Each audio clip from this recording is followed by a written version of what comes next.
Welcome to the Wellbeing at Work podcast, where we help you optimize all aspects of well-being in the workplace. Welcome back. Alvy Thompson Jr. here from Opti Wellbeing Solutions, and welcome to Wellbeing at Work. In today's episode, we are talking about another component of well-being, and today that is financial well-being. What we're going to do in this episode is talk about what is financial well-being, so give you an actual definition of it. Then from there, I'm going to share with you some different statistics that really speak into why financial well-being is so important. And then from there, we're going to talk about some of the problems that are in financial well-being. And lastly, I'm going to provide you with different strategies you can use as a leader to improve financial well-being in your workplace. So first of all, what is financial well-being? Simply put, financial well-being means that you manage your money well. Interesting statistic that I saw was that 1 in 4 Americans reported no money problems at all this week. So what does that mean? That means that 3/4 of Americans experience money problems each and every week. I don't know about you, but in so many of the conversations that I've had, and even in my own life, I have understood the connection between low financial well-being, worrying about my finances, and understanding how that would crush my overall well-being. Understand, why is this so important in the workplace? An individual doesn't carry their stress just at home, or they don't just leave their stress at home. What ends up happening? They take any stress that they have and they bring it to the workplace, and vice versa. So if one of your employees is struggling financially and their financial well-being is lower, that is going to directly have a negative impact in their level of engagement at work. Here's why. They're putting so much energy into what they don't have and how they're trying to think about spending the paycheck coming up that they can't be fully engaged in their specific task at hand. And as we know, it is so important to be singularly focused on the most important task at hand while you're at work. But when finances aren't in order, it's so much more difficult to make this happen. But as we talk about what does it look like when someone's financial well-being is in a great place, how does that person end up showing up at work? Well, here are some statistics on that. It has been shown that workers with thriving financial well-being are more likely to be less stressed at work. Almost a quarter, 22% of adults experience extreme financial stress, as reported by the American Psychological Association back in 2015. Again, these workers don't leave their stress at home.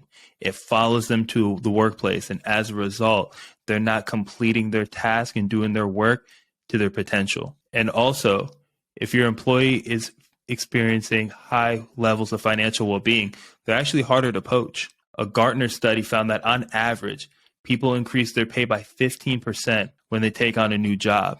But Gallup finds that well-being and engagement reinforce each other, and it actually takes a 20% pay jump to lure the engaged employee away. Meaning, it's not just all about money.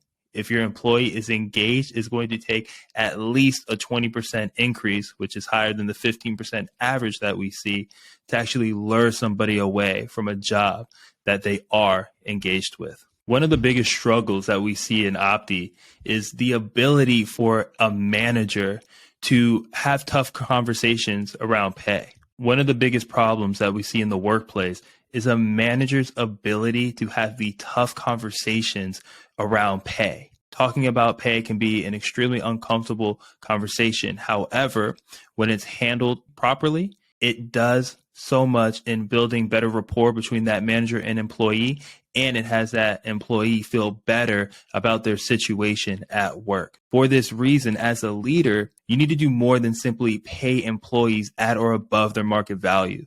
An open conversation about pay philosophies, policies, and methods for determining pay is even more important than the actual amount of their salary when it comes to helping your employees feel satisfied with their compensation. Because of this, it's better to pay at market and have an effective pay conversation than it is to pay above market value, but fail to align on those conversations. So it's so important as a leader that you're having open, honest conversations around pay so that your employees are very clear, you're both in alignment, and ultimately they feel comfortable about where they're at in their pay scale.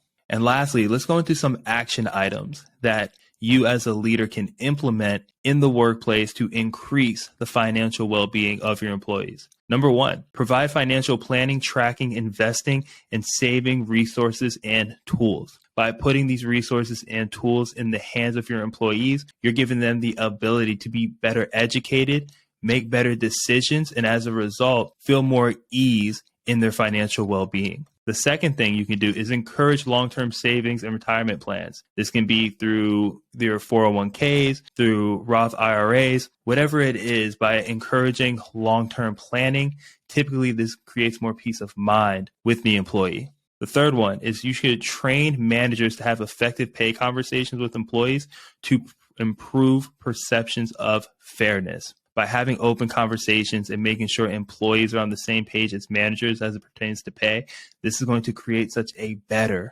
working environment. A fourth one is that you can use team incentives. Are there ways to create bonuses for everyone on the team for playing their part? And 5, encourage giving to the community. Give your employees the opportunity to engage in community activities through work that align with their own passions and purpose outside of work. That can go a great way in increasing their financial well-being. So we have those 5 ways that you as a leader can improve financial well-being. And understand that this is such a big area and such a needle mover when it comes to helping your employees perform at the highest level. Remember, struggling or suffering financial well-being is the single strongest predictor of daily worry and stress for people at the job. So the more that they're worried about their money, the more it is going to negatively impact the work they are doing for you at your workplace. So double down on this. Provide the resources, make sure every single employee knows how to tap into these resources. And again, make sure that the managers are able to have the conversations with their employees about their benefits, about the compensation structure, so that this can create an overall level of fairness in the perception of the employee. I appreciate you taking the time. And remember, all of these aspects and components of well-being work interdependently. So as you better all of them, you're actually going to allow the well-being of all the other components come up as well. Appreciate your time, and I'll see you at the next one. If you found this podcast valuable, we invite you to check out our free checklist, the 5 action items to optimize your workplace today. You can grab yours over at www.optiwellbeing.com. That's OPTI wellbeing.com. Get yours now, and we'll see you there.